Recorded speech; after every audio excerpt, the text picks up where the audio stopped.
Welcome learners. Today we are going to see about some of the example programs of C. Let us see the example programs for palindrome or not and vowels or not. Let us see that example. Okay, this is the program to check if the number is palindrome or not. Let us start. This is the main function, and the main function return type is integer because we have to check the digits or palindrome or not. Okay. Here we declare the variables as num and the original num, reverse num, and here reverse num we assign that the value is 0 and we have to give us a reminder variable. Then in the printf we have enter an integer state sentences to ask the user to give a integer, and then the user integer is stored in that num variable, and it is get using a scanf functions.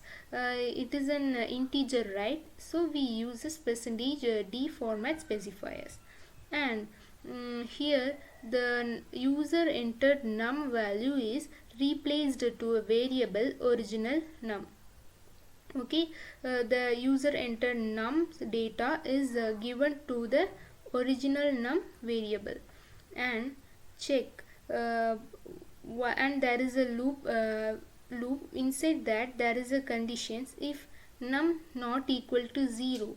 If the condition is true, then the inside of this loop will be executed. Let us check.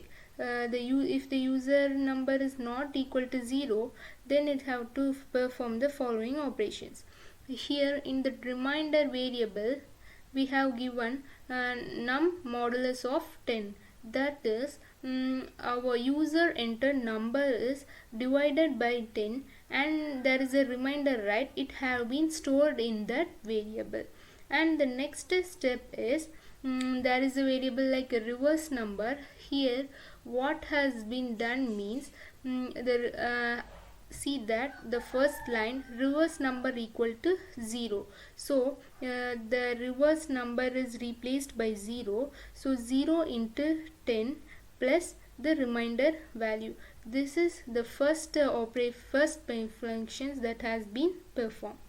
Then the number is divided by 10. Again it's enter into the while loop and check. Now the reverse number has changed, right? First initially the reverse number is 0, and after performing this operation then there will be a new reverse number. It is a loop, right? So it had been executed until the condition is false. So again the condition may be true. If we give 4 digits, then the while loop is executed for 4 times. Okay, and then after the execution is done and it's come to that if else part, it checks if the original number, that is the user entered number, we are stored in that original number variable, right? It checks with the original number equal to the reverse number, that is see that we have get the value as reverse number, right? It's check with say okay, the original number and the reverse number is equal. If it is equal, then it shows that number is a palindrome. If the original number and the reverse number is not equal, then the else part will be executed. Palindrome means the original number is equal to the reverse number, that is the reverse of the original number is also equal. Okay, let us run this program.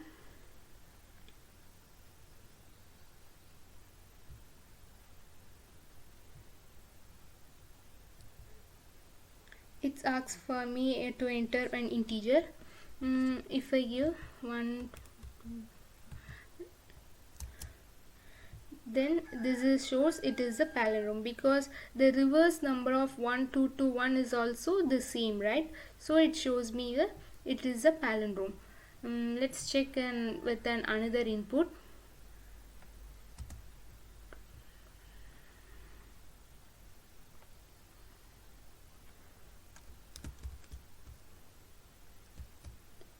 then it shows that this number is not a palindrome because this is not equal to the reverse of a number, right? This is how the palindrome program works. Okay, this is the example program for to check the entered value is vowel or not. Here also there is the main functions, and here we can to check the letters, right? So we can use the character data type. Okay, this is a ch is a variable name and char is a data type. And likewise the program we ask that for user to enter a character in the printf statement, and the user entered character is get by a scan of functions. It is a character, so we use the format specifier as %c. The user entered character is stored in the variable ch.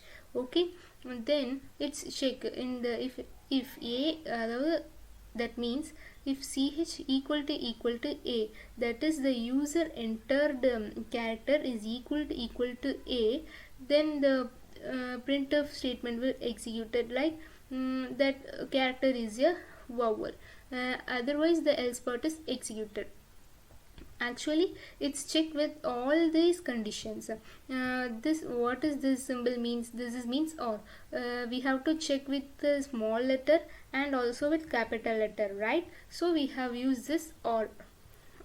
If any one of this is true, then it consider this function, this condition is true. So we are using an or operator in all of these. Okay, we are given all the vowel characters here a-e-i-o-u as a small letter and also a capital letter, and it's check if the user entered character is a vowel or not with these conditions. If it is not, then the else part will be executed. Let us run this program.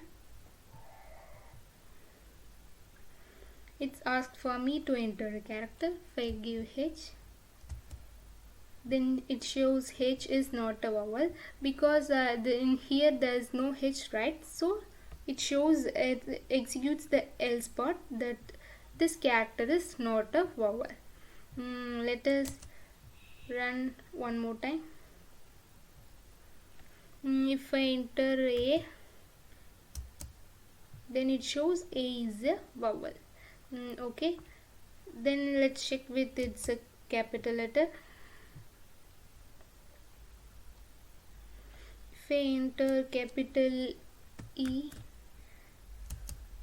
then it shows E is a vowel because we are given an OR operator, right? So it's check if the any one of the condition is true, requirement is satisfied, this makes the condition is true and the if part is executed. Let's check it with some other capital letter. It shows J is not a vowel. This is how this program will work.